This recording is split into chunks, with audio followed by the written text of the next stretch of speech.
Bismillahirrahmanirrahim. Assalamualaikum warahmatullahi wabarakatuh.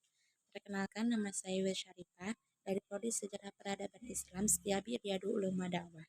Di sini saya akan menjelaskan sedikit banyaknya mengenai konsep sejarah lisan dalam sejarah. Langsung saja kepada pembahasan. Dalam melakukan suatu penelitian, kita pasti membutuhkan sumber-sumber yang valid, sehingga penelitian tersebut dapat dilakukan dan dipertanggungjawabkan kebenarannya, karena suatu penelitian tersebut masih meragukan dan masih belum diakui kebenarannya. Ada beberapa sumber-sumber sejarah yang dapat dilakukan dalam melakukan penelitian sejarah. Ada sumber pustaka yang menggunakan dokumen-dokumen, arsip, dan sebagainya yang berbentuk tulisan. Selain itu juga terdapat sumber lisan yang akan dibahas dalam video kali ini. Sejarah lisan merupakan usaha untuk merekam seluruh kenangan dari si pelaku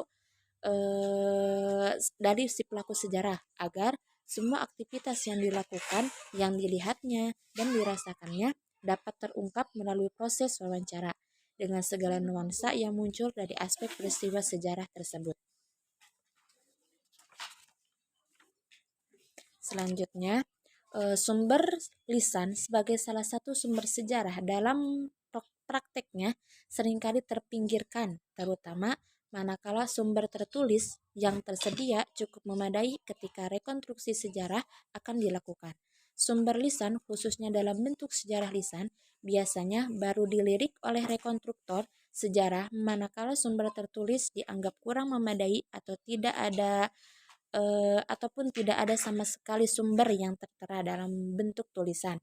Adanya sejarah lisan disebabkan karena pada masa itu masyarakat yang belum mengenal baca tulis, mereka menggunakan lisan untuk mengenalkan dan melestarikan sejarah tersebut. Namun dalam sejarah lisan pula terdapat kekurangan yang dimana yaitu sulit adanya bukti kebenaran tentang suatu peristiwa yang terjadi. Tetapi dengan adanya sumber sejarah lisan, kita dapat memunculkan atau kita dapat mengetahui sosok-sosok pahlawan dari rakyat biasa yang awalnya tidak diketahui menjadi tahu dengan adanya proses sejarah lisan dalam bentuk wawancara. Sejarah lisan pula mempunyai sumbangan yang besar dalam kepenulisan yang besar dalam kepenulisan sejarah dengan sifatnya yang kontemporer. Yang pertama, sejarah lisan memberikan kemungkinan yang hampir tidak terbatas untuk menggali sejarah dari pelaku-pelakunya. Yang kedua, sejarah lisan dapat menemukan pelaku-pelaku sejarah yang tidak disebutkan di dalam dokumen-dokumen. Dan yang ketiga yaitu sejarah lisan memungkinkan adanya perluasan permasalahan sejarah karena sejarah tidak dibatasi lagi dengan adanya rekonstruksi tertulis. Cukup sekian pembahasan mengenai sejarah lisan yang dapat saya sampaikan.